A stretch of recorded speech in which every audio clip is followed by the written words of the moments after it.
안녕하세요. 누에보 컴퍼니의 브루노 황진우입니다.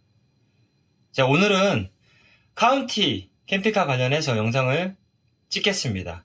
카운티라는 차량에 대해서 잠깐 먼저 소개를 드리면, 카운티는 15인승과 25인승 그리고 어린이 차량인 35인승 여러가지 인승에 대해서 있긴 한데요, 15인승은 카운티라는 외형은 동일하나 일종 보통으로 운행을 할 수 있는 차량입니다. 그런 15인승 카운티 차량을 가지고 캠핑카를 제작해달라는 의뢰를 받고 제작을 했습니다. 5인승 탑승 기준으로 되어 있고요. 취침 인원은 4분, 4명이서 좀 편안하게 주무실 수 있게끔 형태를 잡아둔 상태이고요. 욕실도 제작이 되어 있고 싱크대도 1400이라는 널찍한 사이즈로 해서 제작을 해드렸어요. 구석구석에 정기적인 부분이라든가 조명장치, 기존 자동차의 에어컨 시스템을 그대로 유지 형태 잡아서 차 실내 뒤쪽까지도 시동을 걸었을 때 에어컨이 나올 수 있게끔, 히터 역시나 진행하실 수 있게끔 기존의 자동차는 큰 변화의 틀이 없이 실내 구조를 형태를 잡아서 편안하게 사용하실 수 있게끔 제작을 해드렸으니까, 관심 있는 분들은 그런 식으로 변경할 수 있는지에 대해서 문의를 해주셔도 제가 답변을 드리도록 하겠습니다. 자, 그러면 실내적인 부분을 한 번 더 영상으로 보면서 제가 하나하나 설명을 드리도록 할게요.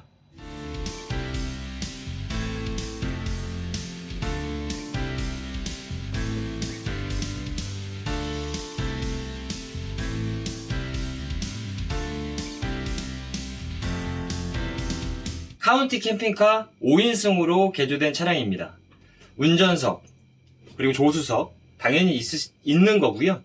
그 다음에 조수석 뒤쪽으로 해서 1인용 시트, 그리고 운전석 뒤쪽으로 높이 조절 테이블, 그 뒤에 2인승 시트, 총 5명이 탑승을 할 수 있게 제작된 캠핑카입니다. 이쪽은 응접실 같은 개념이라고 보시면 돼요. 공간적으로 만들어 놓은 이쪽 부분에 사람이 2분이 또 앉으실 수 있고, 시트에 앉아서 4분이서 식사를 하실 수 있게 구성을 잡아놨고요. 부득이하게 5명이 정도 된다 그러면 보조 의자 하나를 아래 두고 같이 식사를 할 수 있게, 테이블이 좀 사이즈가 5명까지도 가능한 부분이니까. 그리고 앞쪽 응접실 라인은 물건을 많이 둘 이유가 없으실 것 같아서 고객님도 이제 수납장을 하나 정도만 진행해달라고 말씀을 하셨고요. 전체적으로는 천장에 루바 형태로 약간 앤틱한 느낌, 맥스팬에는 하이그로시 형태의 부분으로 포인트를 줬습니다. 캠핑카의 인테리어 부분은 어디를 가져도 비슷하실 거예요. 메인 컨트롤 라인들이에요. 스위치가 버스라고 해서 2개, 3개씩 다는 그런 개념보다는 좀 더 쉽고 빨리 사용하실 수 있게끔 5개짜리 메인 컨트롤러 스위치를 넣어드렸고요. 메인 쪽으로 스위치를 넣었을 때 이제 라인이 작동할 수 있게, 이제 어닝, 그리고 DC용 냉장고, 당연히 물펌프, 제 머리 위에 보이는 맥스팬 라인, 220을 토탈적으로 컨트롤할 수 있는 인버터 스위치, 그리고 아래쪽으로 이렇게 불빛 스위치는 천정 쪽에 다 붙어있는 조명들의 스위치입니다.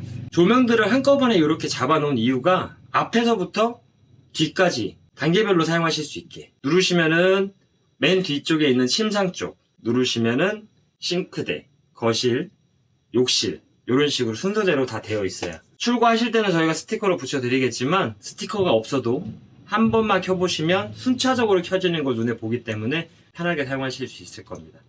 자, 인산철 배터리는 제가 많이 설명을 드렸어요.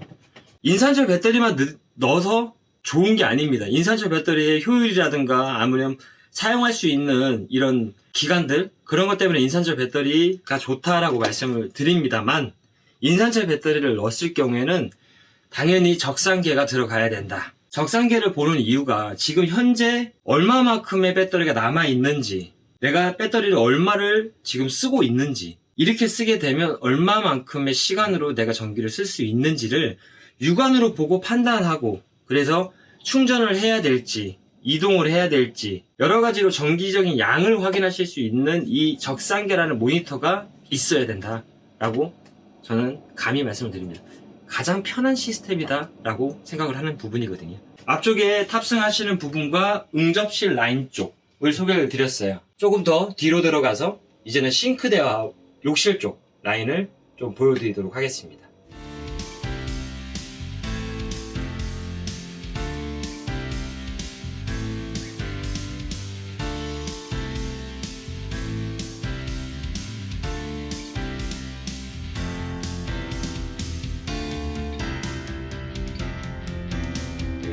자, 욕실은 뭐 기존의 구성대로 1100에 700 사이즈로 제작을 해드렸어요.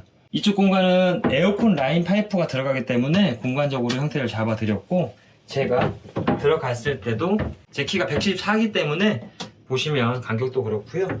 소비자가 사용하는 이 공간이 좀 널찍하다라는 걸로 제가 판단을 해드리고 있어요. 좀 등치가 있고 배가 나오신 분들은 불편하실 수도 있어요. 그런 부분들을 위해서 좀 더 키울 수도 있습니다. 하지만 이제 저희가 처음에 이분과 계약을 할 때 요렇게 요 사이즈로 세면대도 요런 사이즈로 진행을 해달라고 말씀하셔서 지금 요렇게 제작을 했다고 보시면 돼요. 이 제작권은 변경도 된다. 도어도 슬라이스 방식으로 댐퍼 도어도 가능하시고, 일반 슬라이스 도어로 한쪽에서 문을 닫고 열고 할 수 있게끔도 가능하세요.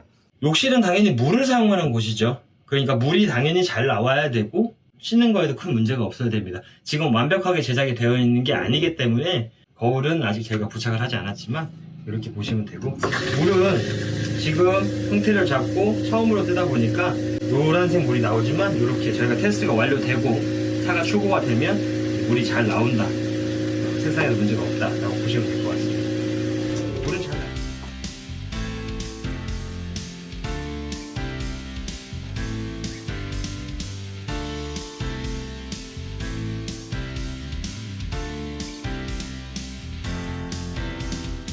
자, 이쪽은 싱크대입니다. 보통은 개수대, 그리고 뭐 인덕션, 뭐 여러 가지 시스템들을 요청을 드리는데, 이분은 단순하고 형태가 잡히게끔 해달라 하셔서 센터에다가 개수대를 장착을 하고, 이쪽은 가스레인지 같은 거 사용하실 수 있게 공간을 만들어 드리고, 또 당연히 이쪽은 뭐 도마를 사용하시든지 물건을 놓으실 수 있게끔 형태를 잡아 드렸어요. 욕실처럼 물펌프를 작동을 시키고 물을 켜시면 물은 당연히 잘 나오게 되어 있습니다. 물 배출도 잘 되고 있죠. 그러면 물이 잘 나오는 건 눈으로 보셨으니까 물이 어디에 잘 모이는지도 보셔야 되잖아요. 그거는 실질적으로 차 바닥에 있지만 지금 이 세 개의 게이지에서 물의 양을 보실 수가 있어요. 저희가 색상으로 나눠놨습니다. 빨간색으로 되어 있는 건 청수, 지금 물을 사용하기 위해서 쓰는 양. 물을 사용하시면 점점 줄게 되겠죠. 노란색으로 되어 있는 거는 오수입니다. 욕실과 싱크대 라인에서 사용하시는 오수통을 따로따로 두 개를 뺐기 때문에 한쪽도 다른 한쪽도 양이 얼마만큼 있는지 보실 수 있게 형태를 잡아놨다고 보시면 될 것 같고요. 이 차량은 바닥 난방은 하지 않았습니다. 무시동 히터를 두 개를 장착을 해서 침실 쪽, 응접실 쪽을 따로 무시동 히터로 진행을 했어요. 그리고 침실 쪽은 무시동 히터와 온수 매트를 같이 진행하실 수 있게끔 형태를 잡아놨습니다. 당연히 단열과 이런 부분에서 차가 단단하게 되어 있기 때문에 지금 무시동 히터 이 두 개만 작동을 하셔도 아마 겨울철에 나름대로 좀 덥게 지내시지 않을까 싶어요. 싱크대 쪽 무시동 히터는 아래쪽에서 위쪽으로 바람이 나오게끔 형태가 되어 있고, 방향도 변경을 하실 수 있게끔 형태를 잡아놨습니다. 무시동은 온도 센서 방식으로 해서 VVKB 제품으로 형태를 잡아놨고요. 그리고 군데군데 다 수납장 형태로 진행을 했고, 아직 배선 정리가 되지 않아서 배선 정리가 끝나면 전부 다 수납 형태로 진행을 할 수 있게 형태를 잡아놨습니다. 이런 큰 차들은 보통 냉장고를 크게 또 빼시는 분들도 계세요. 근데 냉장고만 큰다고 해서 뭐 공간만 활용할 부분이지, 나름대로는 지금 105리터 정도의 냉장고도 사용하시는데 문제가 없지 않을까. 그래서 고객님이 이렇게 진행을 했던 부분이고요. 냉장고가 낮다 보니까 싱크대를 좀 더 크게 만들었고, 이런 전자레인지 같은 경우에도 공중에 띄워서 이렇게 형태를 잡아놨다고 보시면 될 것 같아요.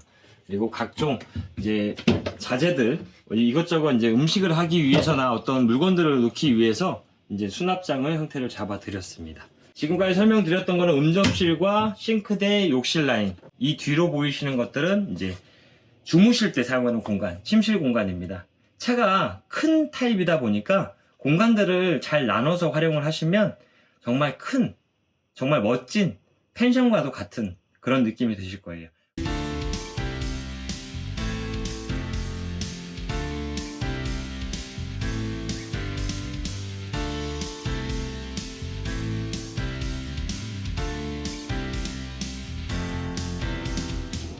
지금 이 카운티 캠핑카의 맨 마지막 구성, 맨 뒤쪽에 있는 침상 쪽입니다. 지금 침상 쪽의 길이는 2.2m 그리고 1800 정도의 사이즈로 구성이 되어 있어요. 네 분이서 주무실 수 있는 충분한 공간이라고 판단이 되어지는 부분이고요. 제가 실질적으로 이렇게 표면적으로 누웠을 때 다리와 머리 부분 이 라인까지 제가 174의 키를 갖고 있으니까 충분히 이렇게 놓을 수 있다라는 거. 그리고 당연히 이쪽으로는 더 길게 놓을 수 있겠죠. 이렇게 누우시면 한 3분 정도는 누우실 수 있고요. 방금 저처럼 누우시면 4분, 타이트하게 누우시면 5분까지도 눕지 않을까. 제 뒤로 보이는 거는 32인치 TV 스카이라이프가 연결되어 있기 때문에 어디서든 TV를 보실 수 있다는 거. 이분이 말씀하시기에 노래가 없으면 안 된다 라는 개념에서 노래방 기기까지도 설치를 해드렸습니다. 위쪽으로는 상부장, 수납을 많이 할 수 있게 형태를 잡아 드렸다고 보시면 되고요. 주행 중에 이게 열리면 안 되기 때문에 조금 뻑뻑한 형태로 진행을 해드렸어요. 창문은 지금 널찍하게 1100에 450짜리로 기존의 창문에서 형태를 저희가 작업을 해서 뚫고 창문을 진행을 했습니다. 6인치 캐리어 에어컨이 설치가 되어 있어서 어느 정도의 더위는 당연히 창문을 열어놓으시면 지금처럼 시원하겠지만 에어컨으로 작동이 되고, 이 차량은 지금 24V용 인산철 배터리 300A가 2개가 들어가서 600A, 12V로 변환을 했을 때는 1200A 정도가 들어가 있다고 보시면 되고요. 그 정도의 양으로 에어컨을 몇 시간 틀 거냐 라고 하시면 에어컨만 틀었을 경우에 26시간 정도가 틀어진다 라고 보시면 될 것 같습니다. 그리고 일반적으로 당연히 옆쪽에도 수납장으로 이것저것 물건을 넣으실 수 있게끔, 아래쪽의 공간도 물건보다는 다리가 들어가면 더 좋지 않을까 싶어서 저희가 개방 형태로 진행을 해드렸습니다. 이 차량은 이렇게 좀 형태가 되어 있고요. 전기 온수기, 순수 정연파 3kW짜리 인버터, 각종 충전 시스템으로 인해서 지금 이 침대 밑에는 그런 전기와 수도시설 라인들이 형태가 잡혀 있고, 청수는 150L, 오수는 150L로 진행이 되어 있습니다. 아래쪽 수납 공간이 없다라고 하시겠지만 카운티는 뒤쪽으로 트렁크 타입으로 되어 있기 때문에 뒤쪽에서 물건을 넣고 뺄 수 있게끔 형태가 잡혀 있어요. 그거는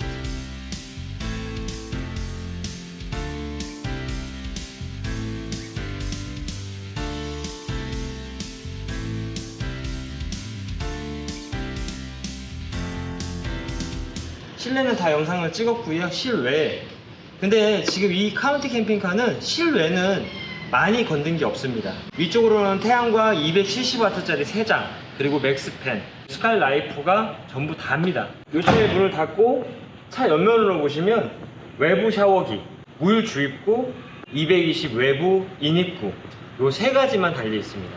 서비스 도어라든지 여러가지 말씀하시는 분들 많아요. 그리고 많은 것들을 작업하시는 업체들도 있습니다. 하지만 이 차는 차주분이 기존의 차를 많이 이렇게 뚫고 싶은 마음이 없으셨어요. 그래서 간단하게, 그리고 있어야 될 것만 가볍게 제작을 원하셔서 진행을 해드렸습니다. 태양광 세판은 나름대로 날씨가 좋을 때 40A 이상의 충전이 되기 때문에 태양광만으로도 배터리의 충전은 많이 들어간다고 보시면 될 것 같고요. 차 뒤편으로 넘어가서 이제 차 침대 밑에 있는 수납 공간을 한번 보도록 할게요.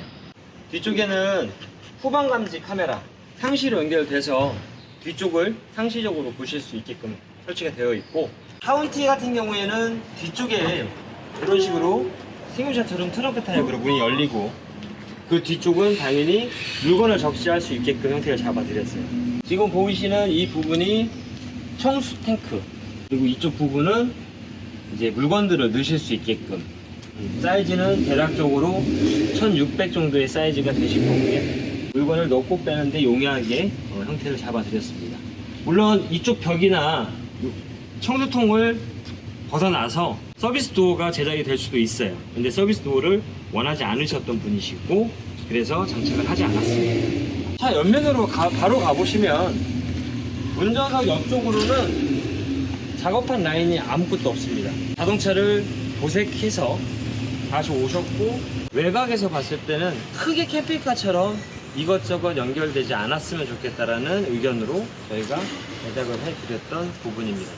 카운티 캠핑카는 여유가 있으시는 분, 뭐 자금력이 되시는 분, 뭐 이런 분들보다는 엄연히 따지면 차가 크기 때문에 주차가 용이하신 분, 그리고 노지라든지 조금 협소한 곳에 가는 것보다는 캠핑장이라든지 나름대로 도로가 잘 정비되어 있는 곳에 가서 캠핑을 즐기실 수 있는 그런 분들에게 추천을 드리고 싶은 차량입니다. 물론 이 고객님도 그런 식의 라이프 스타일을 고집하시는 분이시고요. 차가 크면 생활하는 공간도 넓고 다양하게 사용할 수 있지 않을까. 물론 캠핑을 안 다녀보신 분들이라면 가능하겠지만, 캠핑카가 처음이시거나 이제 막 캠핑을 즐기시는 분들, 카운티 캠핑카는 그런 분들에게는 추천을 드리진 않아요. 작은 것부터 사용을 하시면서 좀 더 계산하고 형태를 잡는 게 좋지 않을까. 제가 예전에 영상을 찍었던 다다익선이 다 좋은 건 아니다 라는 거를 다시 한 번 더 설명드리고 강조하는 부분입니다. 자, 오늘도 비가 조금씩 내리고는 있지만 날씨가 좀 선선하다 보니까 어제보다는 훨씬 더 활동력이 좋고 좀 개운한 느낌이에요. 기분 좋은 하루 보내시고요. 영상이 좀 길었습니다. 그래도 끝까지 시청해주신 분들에게 항상 감사드리며, 저희가 대략 한 7, 8개월 동안 열심히 영상을 찍고 유튜브 활동을 하다 보니까 벌써 어느덧 저희만을 바라봐 주시고 저희한테 응원을 해주시는 분들이 4,000명 이상이 되셨어요. 항상 감사하고, 제가 더 노력하고 더 많은 댓글과 지적을 해주시면 더 많이 바뀌고 노력하도록 하겠습니다. 제가 사물한테 높임말을 쓰는 것도 많이 좋아졌다라고 응원의 메시지 주셔서 항상 감사하고, 저희 차량 타고 다니시는 모든 분들 영상 댓글로 좋은 말 써주시는 분들 감사합니다. 오늘도 구독과 좋아요는 꼭 부탁드리겠습니다. 감사합니다. 누에보 컴퍼니의 브루노 황진우였습니다.